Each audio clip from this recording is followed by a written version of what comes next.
নমস্কার বন্ধুরা, আমি একটা নতুন রেসিপি নিয়েছি। বৃষ্টি বৃষ্টি পড়ছে, বেশ আলুর পকোড়া ডাল দিয়ে ভালোই লাগে খেতে।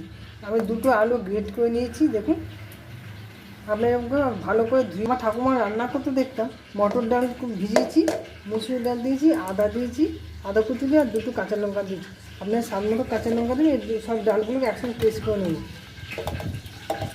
দেবো হালকা, বাচ্চাকে জল ভিজানো ছিল, পেস্ট করে ভালো করে খাবেন।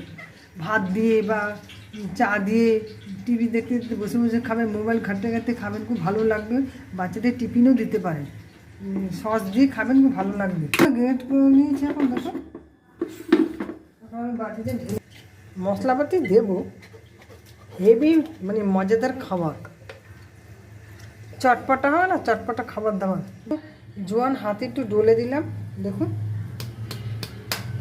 ধনে ভেজে আমার ভাজা ছিল, গুঁড়া করে নিয়েছি, পাটা করে এই যে হালকা একটু দিয়ে দিলাম। বেশ মুখে লুচি তো ভালো লাগে খেতে। তার মতো নুনটা দিয়ে দেবেন, সামনে চিনি দিলাম, গুঁড়া দিয়ে দিলাম, মতো হিংটা দিয়ে দেবেন।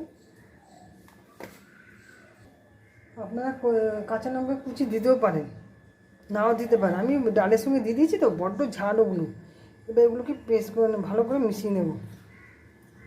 পকোড়াটা হেভি খেতে লাগবে, আপনার অবশ্যই করে খাবেন। কিন্তু এই আলুগুলো গ্রেট করে দিলাম, আপনার অতি অবশ্যই করে খাবেন। ভালো করে ওগুলো মেখে নেব।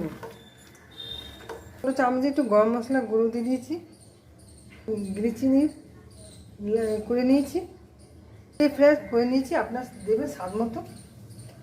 আমি এক চামচে, ছোট্ট চামচে দিয়ে দিয়েছি। আপনার অতি অবশ্যই করে খাবেন। কিন্তু মুড়ির সঙ্গে খেতে পারেন, ভাতের সঙ্গে, গরম ভাতের সঙ্গে বেশ ভালো লাগবে। গরম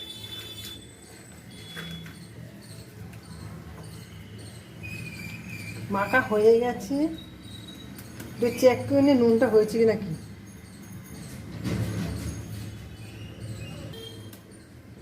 রেস্টে রেখে দিয়ে করতে রেখে দিলাম। গরম বসিয়েছি, এটা গরম হোক। রেস্টে হয়েছে, এখন আমি বানাবো, আপনি দেখতে থাকুন। গরম হয়ে গেছে, ছোটো ছোটো ছোটো করে দেবো। আপনারা করে খাবেন, রস নিয়ে যাবেন হাতের গোড়া। আমার এখন আপাতত হাতের গোড়া নেই তো, এই যে ধনে পাতা দিতে পারি, একটু ধনে পাতা দিব হালকা আজে। দেখুন আমি করছি, আপনারা ওদের অবশ্যই করে ঘরে খাবেন। খেয়ে কমেন্ট, শেয়ার, লাইক দিয়ে জানাবেন। ধরে এরকম করে প্রত্যেকটাকে আমি লাল লাল করে ভেজে তুলব। আপনার দেখতে কত খাস।